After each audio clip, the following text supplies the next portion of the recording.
Sa loob ng maraming taon ay isa sa pinakamainit na rivalry sa NBA ang pagitan ni Stephen Curry at LeBron James. It's a three-point game. Stephen Curry with some magic. Mula sa kanilang apat na sunod na paghaharap sa NBA Finals hanggang sa hindi mabilang na mga duelong nagpabago sa kasaysayan ng liga, nakilala sila bilang mga muka ng modernong basketball. Ngunit ngayon, GOAT fam, may isang nakakagulat na posibilidad ang muling umuugong sa buong NBA.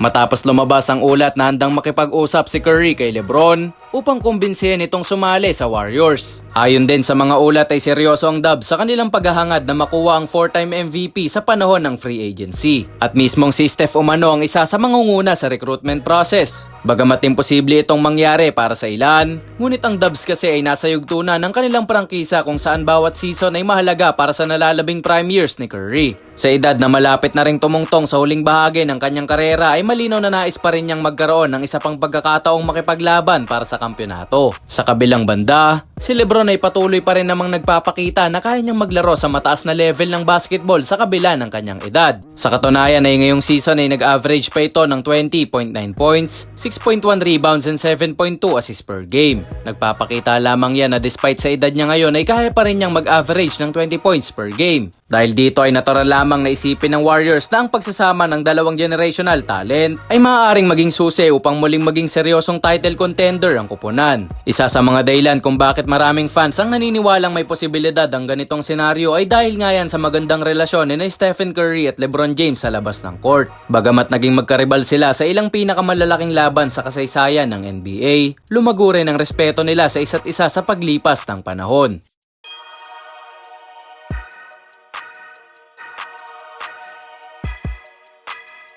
Ngunit bukod dyan ay mag-fit kaya ang LeBron-Curry duo kung sakaling dito nga mapunta si LBJ. Halina't pag-usapan na rin natin yan, GOAT fam.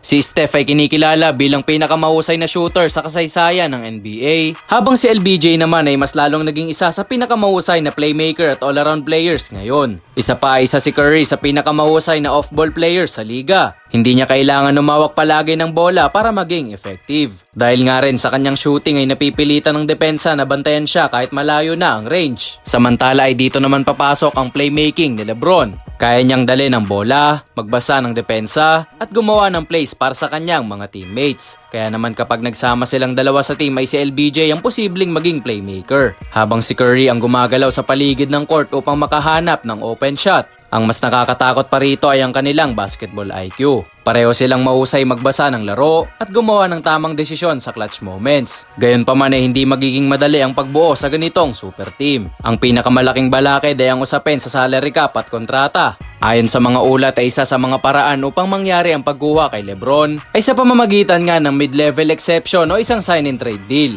Ngunit kahit may mga posibleng opsyon, kakailanganin pa rin ng Dubs na magsakripisyo ng mga players sa kanilang roster upang magkaroon ng sapat na flexibility. May posibilidad din kailanganing tanggapin ni LeBron ang mas mababang sahod kumpara sa kanyang karaniwang kinikita kung talagang gusto niyang sumama sa Warriors. Ito ang dahilan kung bakit nananatiling mahirap, ngunit hindi imposibleng mangyari ang rumor na ito. Pero sa ngayon ay wala pang opisyal na kasunduan at usap-usapan pa rin ang posibilidad na paglipat ni LBJ sa Bay Area. Kaya naman kung kayo ang tatanungin, GOAT fam, sa tingin nyo ay may posibilidad kayang mangyari na magsama si LeBron at Curry sa isang team? Kung ano ang masasabi nyo patungkol dito ay sabihin nyo lang dyan sa comment section at babasahin natin yan.